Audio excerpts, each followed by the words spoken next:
बहरहाल बढ़ते हैं आगे और बात करते हैं किस तरह भ्रष्टाचारी अधिकारियों पर शिकंजा ईडी का कस रहा है।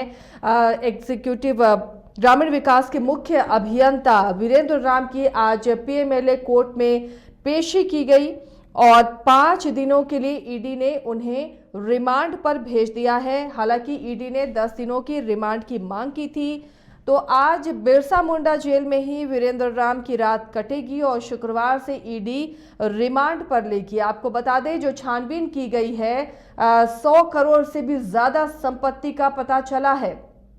जेवरात मिले लाखों के और करोड़ों की संपत्ति मिली है। कैश भी कुछ बरामद किए गए हैं। कई ठिकानों पर वीरेंद्र राम के छापेमारी की गई थी। विधायकों को जो कैश कांड में जो कांग्रेस के 3 विधायक पकड़ाए गए थे, उस मामले में इन्हें पीएमएलए कोर्ट में पेश किया गया था और जो ईडी ने रिमांड की मांग की थी 10 दिनों की, वो रिमांड 5 दिनों की कोर्ट ने फिलहाल दी है। लेकिन अब रिमांड की अवधि कल से शुरू होगी और पूछताछ में क्या और खुलासा होता है वो आने वाले दिनों में पता चलेगा। जब रिमांड पर लेगी ईडी वीरेंद्र राम को और जब सच उगलवाएगी तो आखिर इतने पैसे, आय से अधिक संपत्ति कैसे अर्जित की मुख्य अभियंता चीफ इंजीनियर वीरेंद्र राम ने, ये पता चल पाएगा। नीरज जुड़ गए हैं हमारे साथ। नीरज का रुख करते हैं। नीरज, अब 5 दिनों की रिमांड मिली है ईडी को वीरेंद्र राम से, अब राज उगलवाएगी ईडी। बड़े राज का फाश हो सकता है इस रिमांड अवधि में?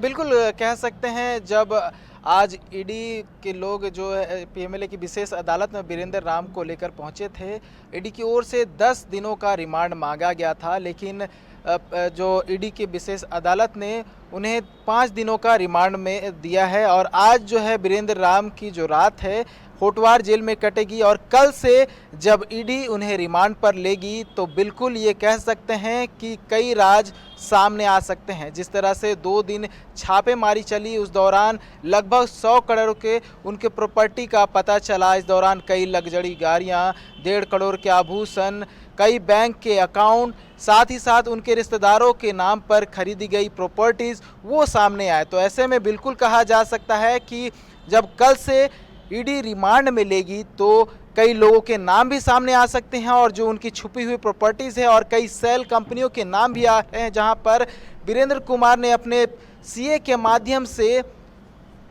इन्वेस्ट किया हुआ है, वो भी नाम सामने आ सकते हैं। तो बिल्कुल कहा जा सकता है कल से वीरेंद्र राम की मुश्किलें शुरू होने वाली है और उनके साथ जितने भी लोग जुड़े हुए थे उनके भी मुश्किलें बढ़ सकती हैं।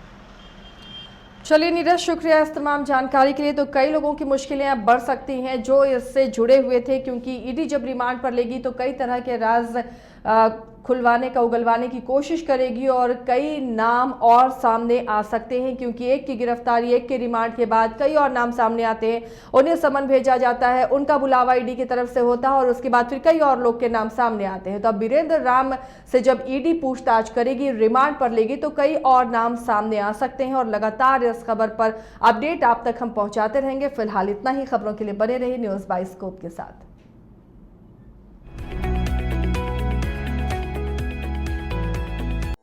4 धामों में से एक रामेश्वर धाम सहित तिरुपति बालाजी, कन्याकुमारी, मदुरई मां मीनाक्षी देवी और श्री मल्लिकार्जुन ज्योतिर्लिंग का झारखंड में सबसे कम दर पर सब परिवार दर्शन लाभ का अनुपम अवसर। संपर्क करें मां कामाख्या धार्मिक रेल यात्रा, केसरी नर्सिंग होम, पहला तल्ला, पिस्का मोड़, रांची।